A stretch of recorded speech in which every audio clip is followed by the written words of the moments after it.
नमस्कार दोस्तों, मैं हूं मुनीश। आपका स्वागत है हॉन्टेड वर्ल्ड चैनल में। सुबह आज हम एक नए टॉपिक पर बात करेंगे। सुबह आज का हमारा टॉपिक है इंसीडियस चैप्टर 2 की एक्सप्लेनेशन इन हिंदी। सुबह आज हम पार्ट 2 की बात करेंगे, जो कि 2013 में आई हुई एक सुपर नेचुरल हॉरर मूवी जो कि डायरेक्ट की गई जेम्स वॉन ने, और साथ में ये फिल्म बहुत ज़्यादा अच्छी है, और साथ में सीक्वल है 2010 फिल्म इंसीडियस चैप्टर 1 का। सुबह ये जो कहानी है वो आगे बढ़ गई है।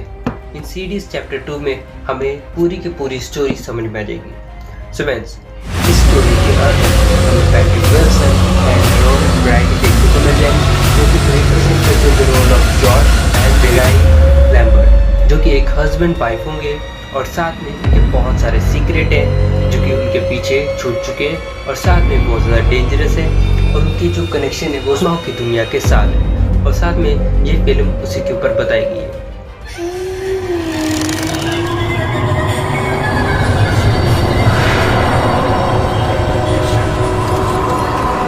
Let's begin now.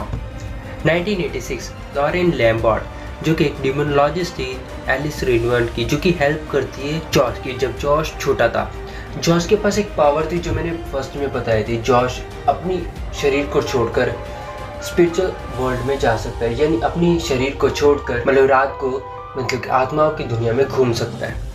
इसी बात पर बहुत सारी आत्माएं उसके ऊपर अटैक भी करती हैं, और साथ में इसी चीज़ को देखते हुए उसके मॉम ये फैसला लेती हैं कि वो किसी डिमोलॉजिस्ट की हेल्प से इस काम को हमेशा हमेशा के लिए बंद करना चाहती हैं। तो वो अपनी फ्रेंड को बुलाते हैं, मतलब कि एक स्ट्रेंजर को बुलाते हैं, और साथ में जॉश को हिप्नोटाइज करके वो जो उसकी पावर्स है उसे हमेशा के लिए ब्रेन वॉश कर देती है। और साथ में क्योंकि जॉश को एक ओल्ड वुमेन एक हॉन्ट करती है, मतलब बार बार मतलब एक ओल्ड वुमेन जो कि ब्लैक ब्राइडल ग्राउंड में होती है, वो बार बार जॉश के करीब आना चाहती है, जॉश के ऊपर हावी होना चाहती है और उसे पोसेस करना चाहती है। तो घर में पैरानॉर्मल फिनोमिना देखने को मिल जाएगी। एलिसी की आर्म में बहुत सारे स्लैशेस और फिजिकल फोर्स देखने को आपको मिल जाएंगे, और बहुत ज़्यादा सरप्राइज भी हो गई थी क्योंकि जॉश एकदम से आ गया था। मतलब कि अगर हम कहानी को आगे देखें, एलिस की मौत हो गई थी, लेकिन जो एलिस की मौत हुई थी वो ओल्ड वुमेन ब्राइड ने की थी। तो इसी बात की उसने फ़ोटो भी खींच ली थी, लेकिन जब पुलिस इन्वेस्टिगेशन हुई तब जॉश के उन्होंने फिंगरप्रिंट्स ले लिए, लेकिन तभी जॉश के जो फिंगरप्रिंट्स थे वो मैच के साथ नहीं है। तो जॉश पूरी तरह सेफ था, मतलब फ्री हो गया था उस मौके से भी। 24 साल बाद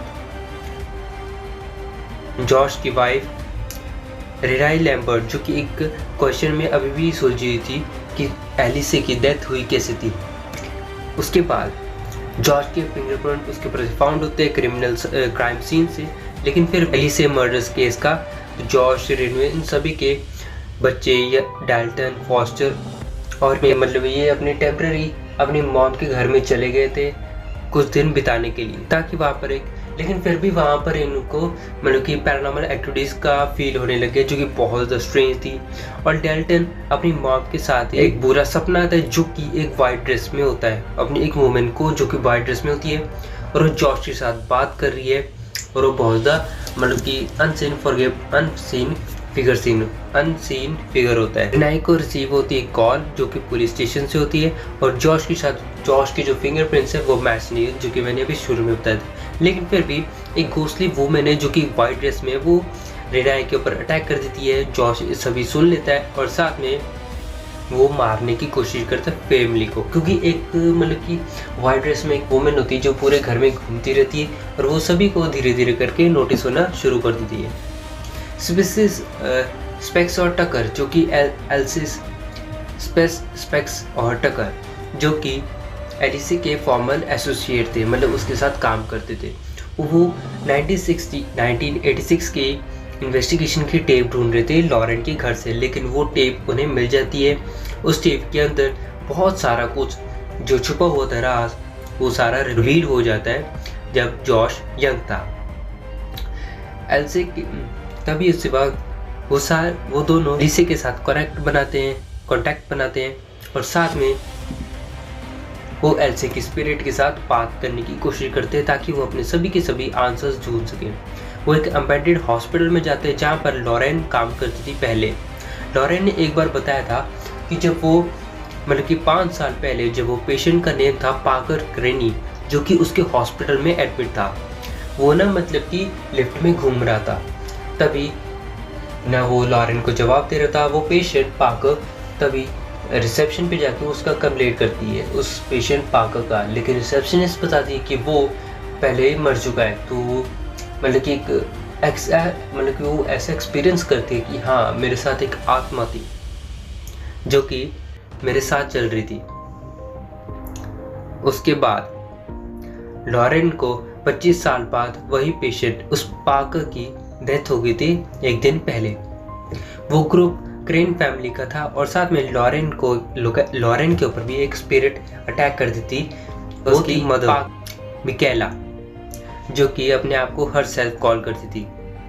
वो मदर मॉर्टिस थी और साथ में उसकी जो स्पिरिट थी वो ज़्यादा सनमती मिस्टेकली थी, मतलब बिलीव कर सकते हैं आप एलिसे पे। वो ग्रुप फाइंड कर लेते हैं एक सीक्रेट रूम जिसके अंदर एक न्यूमेरिकल क्रॉप्सिस थे, यानी एक वहाँ पर बहुत सारी मतलब की डॉल्स वगैरह पड़ी थी और साथ में वो ब्लैक वेडिंग ग्राउंड भी था। वहाँ पर एक न्यूज़पेपर भी था और साथ में वहाँ पर लिखा होता एक डिस्कवर होता है, वहाँ पर वो चीज़ ढूंढ लेते हैं पार्कर की सीरियल किलर की, जो कि वहाँ पर वो देखते हैं जो पार्कर है वो एक सीरियल किलर है जिसका नाम था the bride in black. Newspaper के अंदर उसने कम से कम बहुत सारे किडनैप किए और मर्डर किए, तो के बेस में आकर लड़कियों को मार देता था, उनको किडनैप कर देता। अब तक उसने टोटल 15 खून कर दिए थे। उसके बाद पार्कर को फोर्स करती थी एक विक्टिम जो कि थी उसकी मदर की स्पिरिट। जॉश की बॉडी के ऊपर भी स्लोली डेरोरेट होना शुरू हो गया था। तभी पार्कर की जो डेथ सोल थी वो रेनाई के ऊपर अपना पोजेस करने की कोशिश कर रही थी, लेकिन लॉरेन वो ऐसा होने नहीं दे रही थी, जॉश को दूर कर रही थी। कार्ल और स्पेक्स और टकर वहीं पर ही अराइव हो जाते हैं ड्रग्स में वो कार्ल के साथ मिलकर उस स्पिरिट को रोकने की कोशिश करते हैं, लेकिन फिर भी जो कार्ल होता है वो जॉश के पास जाता है इंजेक्शन लेकर, लेकिन जॉश को पता चल जाता है कि वो क्या करने वाला है। जॉश के ऊपर अटैक कर देता है, दोनों एक दूसरे को मार डालते हैं। मतलब कि जॉश बच जाता है लेकिन वो कार्ल को मार डालता है। कार्ल भी वहीं पर ही चले जाता है जहाँ पर एलिसे होती है, वहीं पर ही वो दोनों मिलते हैं और साथ में कार्ल और जॉश मतलब कि एक दूसरे के साथ कम्युनिकेट करते हैं और उन्हें बताते हैं। तभी वहाँ पर एलिसे भी आ जाती है, मतलब एलिसे की स्पिरिट वो बोलती है कि तुम दोनों अभी जिंदा हो, अभी तुम्हारा टाइम नहीं है तो तुम चले जाओ। तभी जॉश अपने चाइल्डहुड कम्युनिकेशन में चले जाता है और वो पार्कर्स के हाउस के अंदर वापस चले जाता है। मीनवाइल जो फिजिकल वर्ल्ड में जो जॉश पोजेस्ड है उसकी जो जो फिजिकल वर्ल्ड के अंदर जॉश जो पोजेस्ड है वो लॉरेन और रेनाई के ऊपर अटैक करता है। लॉरेन को चेस्ट में एक लॉक करते थे, जॉश रेनाई के ऊपर अटैक करने की कोशिश करता है स्ट्रेंजली और साथ में उसे हिट करने की कोशिश करता है उसके हेड के ऊपर डाल्टन के, और साथ में वो जल्दी से जल्दी घर वापस आ जाते हैं फ्रॉस्टर के। रेनाई वहां से एस्केप होने की कोशिश करती है बेसमेंट में बच्चों के साथ।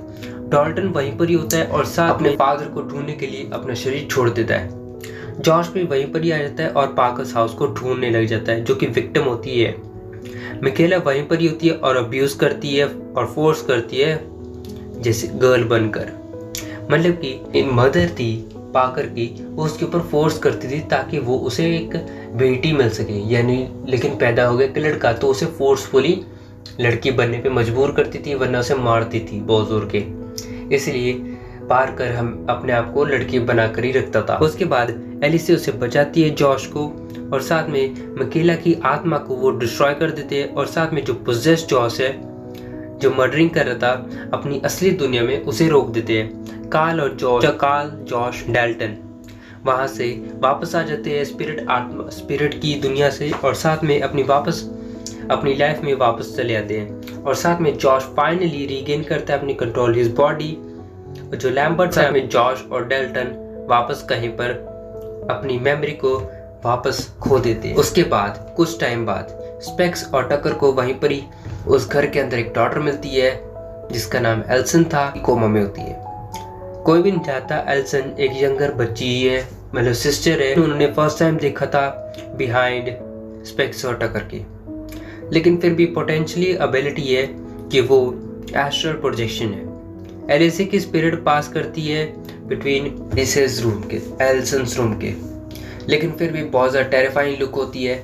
एलिसी वहीं पर ही कंफर्ट हो जाती है और कुछ अनसाइन फिगर्स होते हैं, लेकिन फिर भी एल्सन क्रैकिंग साउंड अहेड करती है और यहीं पर ही कहानी ख़त्म हो जाती है। सो फ्रेंड्स, ये थी आज की हमारी कहानी द इंसीडियस चैप्टर 2।